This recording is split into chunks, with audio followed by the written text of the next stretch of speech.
오늘 우리 같이 나눌 말씀은 에베소서 3장 14절에서 19절까지 말씀입니다. 제가 봉독합니다. 이러므로 내가 하늘과 땅에 있는 각 족속에게 이름을 주신 아버지 앞에 무릎을 꿇고 비노니 그의 영광의 풍성함을 따라 그의 성령으로 말미암아 너희 속사람을 능력으로 강건하게 하시오며 믿음으로 말미암아 그리스도께서 너희 마음에 계시게 하시옵고 너희가 사랑 가운데서 뿌리가 박히고 터가 굳어져서 능히 모든 성도와 함께 지식에 넘치는 그리스도의 사랑을 알고 그 너비와 길이와 높이와 깊이가 어떠함을 깨달아 하나님의 모든 충만하신 것으로 너희에게 충만하게 하시기를 구하노라. 아멘.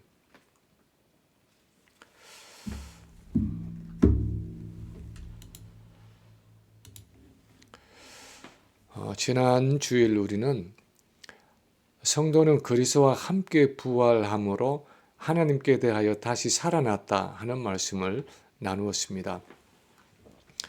죄와 허물로 죽어있던 우리가 그리스도의 부활 생명으로 다시 살아나서 거듭난 사람들이 되었고, 그래서 이전에 없었던 새로운 영적 감각을 가지게 되었고, 그래서 믿음의 눈으로 하나님의 영광을 볼 수도 있고, 믿음의 귀로 하나님의 세미한 음성을 들을 수도 있고, 믿음으로 하나님의 만지심을 느낄 수도 있다는 이야기를 함께 나누었습니다.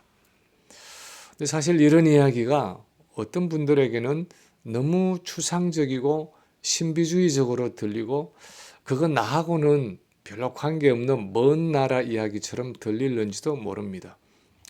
왜냐하면 우리는 매일 이 오감을 가지고 살아가는 삶에 너무 익숙하기 때문에 성경이 가르치는 눈에 보이지 않고 귀에 들리지 않는 영적인 현실에 대해서는 뭔가 객관적인 실체가 아닌 것처럼 생각하는 경향이 있기 때문입니다.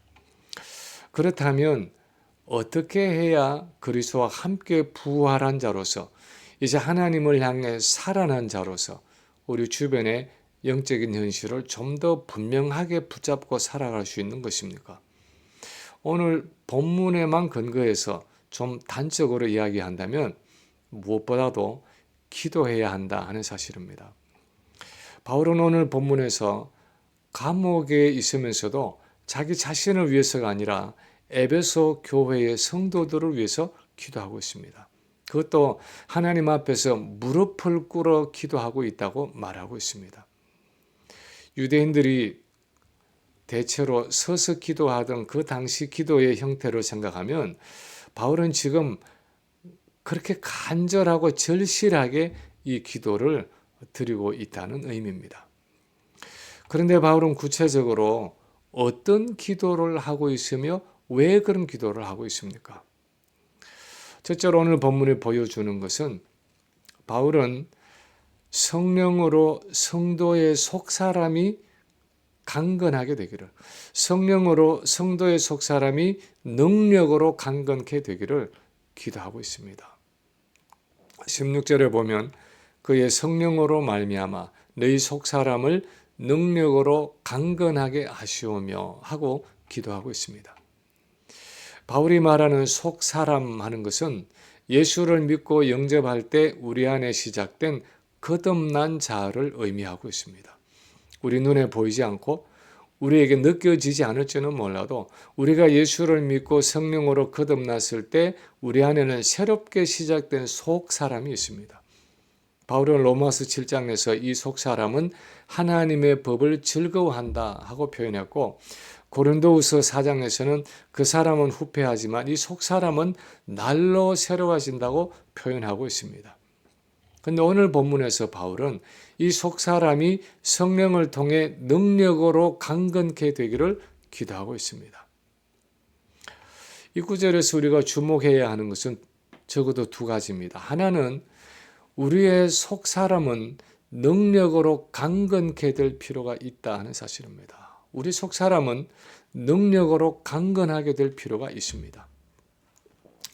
우리의 그 사람, 우리의 육신적인 사람도 약할 때가 있고 강할 때가 있습니다.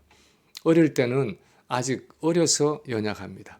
신체가 아직 다 발달되지 못하고 아직도 다 자라지 못했기 때문에 약할 수 있습니다. 그런데 다 자란 어른이 되었다고 해도 때로는 잘 먹지 못해서 힘이 없을 때도 있고 잘 쉬지 못하면 피곤할 때도 있습니다. 또 때로는 질병과 사고로 몸을 정상적으로 쓰지 못할 때도 있습니다. 그런데 우리의 속사람도 마찬가지입니다. 아직 영적으로 어려서 자라지 못해서 연약할 때가 있습니다. 육신적으로는 나이를 많이 먹어도 영적으로는 여전히 어릴 수 있습니다. 그래서 히브리서 5장 13절을 보면 젖을 먹는 자마다 어린 아이니 의의 말씀을 경험하지 못한 자라고 말하고 있습니다. 베드로전서 2장 2절에서는 구원에 있어서 자라가기 위해서 갓난 아이들 같이 순전하고 신령한 젖을 사모하라고 명령했습니다. 우리 속사람이 말씀이 없어서 아직도 단단한 음식을 먹지 못하고 젖을 먹는 것 같은 어린 아이의 상태에 있을 수 있습니다. 그런가 하면 기도로 내 속사람을 돌보지 못해서 영적으로 연약하고 피곤할 때가 있습니다. 겟세마네 동산에서의 베드로는 육체적으로는 강하고 검을 준비하고 죽음까지도 각오했지만 기도하지 못하고 잠자고 있었던 그의 속사람은 한없이 연약한 가운데 있었습니다. 조그마한 계집종 앞에서도 스승을 부인하는 정도가 아니라 저주하고 맹세까지 하면서 예수님을 배신했습니다. 그래서 성경이 가르치는 진리는 우리 속사람은 강건해야 한다는 것입니다. 예수 그리스도와 함께 부활함으로 이제 하나님을 향해서 살아가는 우리 성도의 속사람은 하나님을 볼 수도 있고 하나님의 음성을 들을 수도 있는 새로운 영적인 기관을 가지고 있고 새로운 영적인 감각을 가지고 있지만 그것이 성령이 공급해 주시는 능력으로 강건하지 않으면 현실적으로는 실제적으로는 하나님의 임재를 의식하기가 어렵고 그분의 음성을 듣지 못할 때가 많고 그분의 인도하심을 받아 순종하며 살아가기가 어렵다는 것입니다. 우리 몸도 먹지 못하고 쉬지 못하면 병이 들어 있으면 눈이 침침하고 귀가 잘 들리지 않고 손발이 떨리고 제대로 걸을 수가 없는 것처럼 우리의 속사람도 강건하지 않으면 제대로 기능할 수 없는 것입니다. 영적인 세계를 감지하고 깨어서 분별력 있게 살아가고 사역할 수가 없는 것입니다. 그래서 바울은 지금 그들의 속사람이 능력으로 강건해지기를 기도하고 있는 것입니다. 또 하나 주목해야 할 사실은 이 속사람은 성령으로 그 능력이 강건해진다 하는 사실입니다. 성령으로 그 능력이 강건해지는 것이 우리의 속사람입니다. 바울은 그의 성령으로 말미암아 너희 속사람이 능력으로 강건하게 하시오며 하고 기도하고 있습니다. 하나님은 성령을 통해서 우리의 속사람의 능력을 공급하신다는 것입니다. 성령을 통해서 우리의 속사람의 영적인 기능들이 활성화되는 것입니다. 성령을 통해서 우리의 영적인 감각들이 살아나고 정상적으로 활동하게 되는 것입니다. 예를 들어서 성경을 읽으면서 하나님은 선하시다, 하나님은 거룩하시다 하는 구절을 읽을 때가 있습니다. 그런데 어떤 때는 그냥 하나님이 선하시구나, 하나님은 거룩하시구나 하고 그냥 눈으로 읽을 때가 있습니다. 그런데 또 어떤 때는 정말 그 하나님의 선하심이 마음속 깊이 깨달아지고 파고들 때가 있습니다. 하나님의 선하시다는 것이 이런 것이구나 하면서 온몸으로 체감이 될 때가 있습니다. 이사야가 그랬던 것처럼 하나님의 거룩하심에 대해서 화로다 나여 망하게 되었도다 하면서 나의 죄악됨을 뼛속 깊이 느끼면서 하나님 앞에 거꾸러질 때가 있습니다. 이런 모든 일들이 성령께서 내 속사람을 강건하게 하시고 내 영적인 감각들을 일깨울 때 일어나는 일들이라는 것입니다. 그것을 위해서 기도해야 한다는 것입니다. 본문이 둘째로 또한 말하고 있는 것은 믿음으로 그리스도가 우리 마음에 계시도록 기도하고 있습니다. 믿음으로 예수 그리스도가 우리 마음에 계시기를 기도하고 있습니다. 17절에 보면 믿음으로 말미암아 그리스도께서 너희 마음에 계시게 하시옵고 하고 기도하고 있습니다. 어떻게 보면 이 기도는 참 이상한 기도입니다. 왜냐하면 우리는 이미 예수님을 영접하고 거듭났을 때 예수님 우리 마음에 와 계시기 때문입니다. 바울은 로마서 8장 9절에서 누구든지 그리스도의 영이 없으면 그리스도의 사람이 아니라 하고 선포하고 있습니다. 예수를 믿는 우리 성도의 심령 속에는 그리스도가 이미 와 계시기 때문에 그것을 스스로 알지 못하면 너희가 버리운 자다 하고 아주 과격한 표현까지 사용했던 것이 바로 바울입니다. 그런데 이제 와서 주님이 이미 거하고 계시는 성도들에게 편지를 쓰면서 믿음으로 그리스도가 너희 마음에 계시게 하라는 것이 무슨 의미입니까? 그것은 우리 믿음을 사용해서 우리 마음속에 거하고 계시는 그 그리스도의 임재를, 그 그리스도를 실제로 체험하고 경험하라는 의미입니다. 예수님이 우리 마음속에 그냥 성경적인 지식으로, 그냥 신학적인 이론으로 거하시는 것이 아니라 실제로 우리 마음속에 계신다는 사실을 믿음을 사용해서 의식하고 경험하고 체험하라는 것입니다. 여호와의 선하심을 맛보아 알지어다 하는 시편 34편의 말씀처럼 내재하시는 예수 그리스도를 체험적으로 알라는 것입니다. 한국의 어느 목사님이 24시간 예수님을 바라보자 하고 말하는 그 구호에 대해서 우리가 여러 번 이야기를 나누었습니다. 예수님이 우리 안에 거하신다는 성경의 지식, 신학적인 이론을 아는 것과 내가 그 예수님을 실제로 바라보고 붙잡는다는 것은 사실 다른 차원입니다. 내가 내 안에 계신다는 그 주님을 실제로 바라보고 붙들고 교제한다는 것은 믿음이 필요한 일입니다. 성경에 말씀하는 그 진리를 내가 실제로 받아들이고 내 믿음을 의식적으로 행사함으로 내 안에 계시는 그 주님을 지속적으로 붙잡고 바라볼 수 있는 것입니다. 바울이 지금 기도하고 있는 것은 그런 믿음으로 내 안에 계시는 그 예수 그리스도를 바라보고 의지하고 경험하게 해달라는 것입니다. 내게 그런 믿음을 달라는 것입니다. 내 속사람이 성령의 능력으로 강건하게 되어서 그 믿음으로 내 안에 계시는 예수 그리스도를 실제로 경험하고 체험할 수 있도록 해달라는 것입니다. 그것도 오늘 본문에 너희 마음에 계시게 하시옵고 할 때에 이 계신다라는 헬라어 단어의 의미는 그냥 지나가는 나그네의 일시적인 방문을 의미하는 단어가 아니라 주인으로서 영구적으로 거주한다는 이 dwell이라는 의미를 가지고 있습니다. 그래서 믿음으로 내 안에 계시는 그 예수 그리스도를 끊임없이 바라봄으로 예수님이 우리 심령의 가장 깊은 곳에 주인으로 자리를 잡으셔서 우리의 인격과 삶을 다스리고 주장하시게 해 달라는 것입니다. 예전에 우리가 제자훈련의 교재로 사용했던 책 중에 내 마음 그리스도의 집이라는 소책자가 있었는데 이 로버트 멍어라는 풀러 신학교의 교수님이 쓰신 책입니다. 이 소책자의 핵심은 우리 그리스도인의 마음은 예수님이 거하시는 집이라는 것입니다.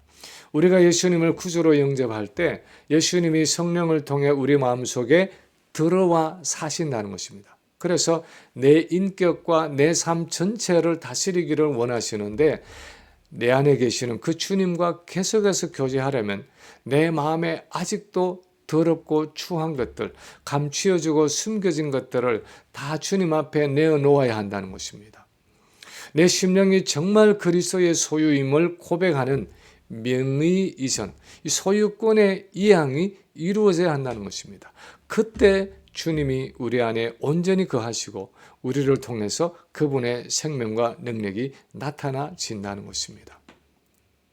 오늘 본문의 바울의 기도가 그런 것입니다. 내 안에 계시는 그 그리스도를 끊임없이 믿음으로 바라봄으로 그분이 내 마음에 온전히 거하시게 하고 내 인격과 삶을 주장하시게 하라는 것입니다. 그것을 위해서 기도하라는 것입니다. 세 번째, 오늘 본문에 또한 말씀하는 것은 그리스도의 사랑의 풍성함을 알 수 있도록 기도하고 있습니다. 그리스도의 사랑의 풍성함을 내가 깨닫고 알 수 있도록 기도하라는 것입니다. 바울의 기도의 마지막 부분은 이렇게 되어 있습니다. 내가 사랑 가운데서 뿌리가 박히고 터가 굳어져서 능히 모든 성도와 함께 지식에 넘치는 그리스도의 사랑을 알고 그 너비와 길이와 높이와 깊이가 어떠함을 깨달아 하나님의 모든 충만한 것으로 너희에게 충만하시기를 구하노라. 이렇게 우리의 속 사람이 성령으로 강건해지고 믿음으로 그리스도가 우리 안에 온전히 거하시게 될 때 그 결과 우리는 그분의 사랑 가운데 깊이 뿌리내리고 우리 믿음의 터가 견고해져서 마침내 그리스도의 그 풍성한 사랑을 진정으로 알게 된다는 것입니다. 지식에 넘치는 이라는 바울의 그 표현대로 그리스도의 사랑은 우리 육신의 지혜로는 이해할 수 없는 종류의 것입니다. 그런데 성령으로 우리 속사람이 강건하게 되고 믿음으로 주님이 우리의 심령을 다스리고 역사하실 때는 이해할 수 없는 그 그리스도의 사랑의 풍성함을 내가 알게 되고 깨닫게 되고 이해하게 되고 누리게 된다는 것입니다. 유대인은 물론이고 모든 이방인까지 포함하는 그 사랑의 넓이, 창세 전부터 시작해서 영원까지 지속되는 그 사랑의 길이, 가장 타락한 죄인까지도 건져 올리시는 그 사랑의 깊이, 그 악한 죄인을 하나님이 계시는 하늘 위에까지 끌어올리시는 그 사랑의 높이, 말로 표현할 수 없는 그 그리스도의 사랑의 풍성함을 내가 알게 되고 깨닫게 되고 누리게 된다는 것입니다. 바울은 우리 인간의 지식에 넘치는, 다시 말하면 우리의 지식으로는 측량할 수 없는 그 그리스도의 사랑의 넓이와 길이와 높이와 깊이가 어떤 것인지를 몸소 체험했던 사람이었습니다. 그래서 빌립보서 3장에 보면 그리스도를 아는 지식이 너무나 고상하기 때문에 그 그리스도를 얻기 위해서 자신이 가지고 있는 모든 것들을 다 배설물같이 여긴다고 말씀하고 있습니다. 이제 바울은 자신이 깨달은 것과 같이 이 에베소의 성도들도 그리스도의 사랑이 얼마나 크고 놀라운지, 우리의 지식을 초월하는 그 예수 그리스도의 놀라우신 사랑의 모든 면을 전 인격적으로 체험하고 경험하게 해달라고 기도하고 있는 것입니다. 교회사 속에서 종교 개혁이 있었던 16세기를 지나고 이 17세기를 정통주의 시대라고 부르는데 또 한편 그것을 죽은 정통시대라고 부르기도 합니다. 교리적으로는 정통이었는데 교리 자체에 너무 집착하다 보니까 그 교리의 내용이 되는 그리스도 예수와는 예수 그리스도와의 영적이고 개인적이고 체험적인 교제를 잃어버린 것입니다. 교리적 신학적으로는 분명히 틀린 것이 없고 다 맞는데 여전히 생명이 없고 능력이 없을 수 있다는 것입니다. 그 교리의 핵심이 되는 예수 그리스도를 믿음으로 붙잡지 못하면, 그분과의 사랑의 교제, 생명의 교제가 없으면 바른 교리를 가지고도 메마르고 경직된 신앙생활을 할 수 있다는 것입니다.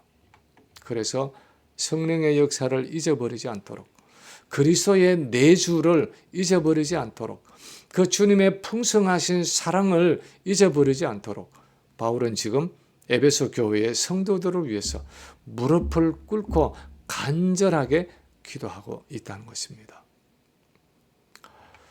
로마서 8장의 마지막 부분인 35절 이하에 보면 바울은 누가 우리를 그리스도의 사랑에서 끊으리요? 환난이나 곤고나 박해나 기근이나 적신이나 위험이나 칼이라 하고 여러 상황, 여러 고난의 상황들을 나열하고 있는데 사실 우리는 거기에 나열된 환난이 닥쳐올 때, 심신이 곤고할 때, 예수 믿는 일 때문에 박해와 고난을 당할 때, 먹고 살기가 힘들 때, 질병이나 사고나 위험에 직면할 때, 죽음의 순간이 이를 때, 그것 때문에 두려워하고 염려하고 실족할 때가 얼마나 많습니까? 그런데 바울의 고백은 거기에 나열된 그 어떤 고난도 나를 향한 그 그리스도의 사랑에서 끊을 수 없다는 것입니다. 다시 말하면 내게 그 그리스도의 사랑에 대한 확신이 있으면 그 어떤 것도 풍성하신 그리스도의 그 사랑에서 나를 끊을 수 없다는 확신이 있으면 그것으로 어떤 고난이든지 다 이겨낼 수 있다는 것입니다. 이 모든 일에 우리를 사랑하시는 이로 말미암아 우리가 넉넉히 이기느니라 하는 그 바울의 고백처럼 그 확신이 있으면 우리에게 어떤 일이 닥쳐오더라도 넉넉히 이겨낼 수 있다는 것입니다. 그러므로 그 어떤 경우에도 이 그리스도의 사랑의 풍성함을 알고 깨닫고 확신하고 그 사랑 안에 깊이 뿌리내리고 견고하게 서야 한다는 것입니다. 그것을 위해서 기도해야 한다는 것입니다. 우리가 즐겨 부르는 찬송가 내 평생에 가는 길 순탄하여 하는 그 제목의 찬송가를 작사한 호레이시오 스패포드라는 분은 시카고에서 성공한 변호사였고 시카고 의과대학의 법리학 교수였고 신학교 이사이고 운영위원이었습니다. 무디와 절친한 친구였고 무디 교회의 회계 집사였습니다. 그런데 1870년에 질병으로 4살 난 아들을 잃었고 그 이듬해 1871년에 시카고 대화재에 그의 전 재산을 잃었습니다. 이 엄청난 시련 앞에서 이 스패포드와 그의 가족은 절대적인 휴식이 필요했습니다. 그래서 아내와 내 딸과 함께 유럽으로 여행을 가기로 하고 아내와 내 딸을 먼저 배에 태워서 보냈는데 밤중에 그 배가 화물선과 충돌을 해서 내 딸이 다 죽고 아내만 살아남았다는 전보를 받았습니다. 이 스패포드는 너무나 절망스러웠습니다.